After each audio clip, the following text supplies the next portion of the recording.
So now here I'm going to obtain an EBG, and first and foremost I have to always check the patient chart, and then once I'm going to inside, I'm gonna wash my hands, and I'm going to introduce myself to the patient, and also double check the patient's ID band to ensure the correct patient.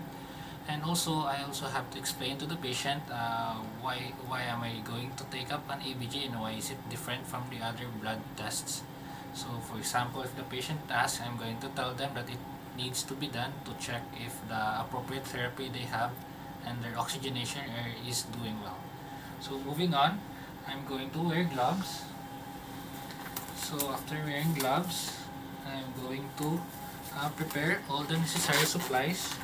So I have here the needle, the biohazard bag, the band-aid, the alcohol prep pad, the stopper, and also the safety cap, and also the label.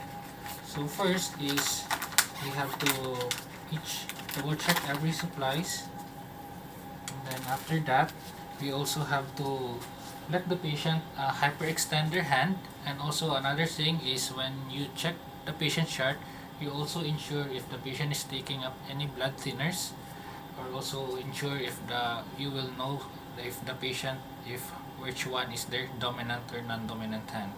So when doing it, so we always obtain blood in their non-dominant hand, and before that we also have to let the patient do a modified Allen's test, and we will also occlude the radial and ulnar artery. When doing the modified Allen's test, we always have to let the patient do a open and close fist for about 3 times, until such time when you remove the ulnar artery, we will notice also the color, the patient's fist to be back to its color, to ensure if its circulation or blood flow is doing well. So after that, we always have to put something underneath in it, such as assuming a paper towel in place. For assuming if this is the paper towel, we're gonna put it in here to ensure to have hyperextended their arm. And then after that, we have here the alcohol prep pad. We have to clean it in a circular motion. And then after that, we have here the stopper and the gauze. So in doing it, we have to check the needle.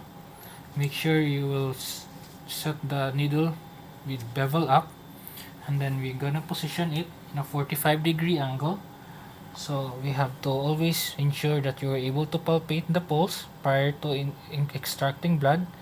And then when you sense if the pulse already, we're gonna carefully insert it to the patient, that, and then we will notice amount of blood going here inside the tube.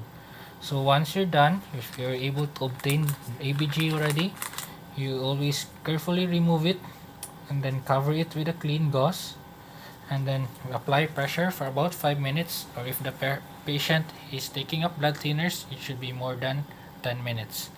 So another thing is, if we also need to have another clean gauze, especially if we need to remove tiny bits of air bubbles or blood clots present.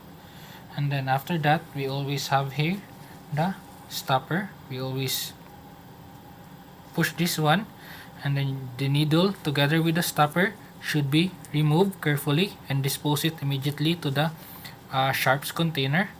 And then after that, we always have here the safety cap, and then we always mix it up like this for a few seconds. And then we also have to put up band-aid, and it should be in place for about 4 hours to prevent any infections. And then after we take this one up, we always put this in safety bag in place. It should be sent out directly to the lab immediately, or if you could not able to send it immediately, you should always put it in a ice to prevent from any clotting. And then we also have here from important labels such as the patient's name, date of birth, room air, the FiO2, especially if the patient is room air, we will put it in 21%, and then date, time, or possible you can also put up any initials for you. And then we're gonna have to stick it up in here. And then once you're done, we have to dispose everything we have, and then make sure we always assess the patient, and then we also have to check if the patient is doing well, and then once we're able to dispose the gloves, we always have to sanitize our hands, and then we also ensure that we're able to document everything.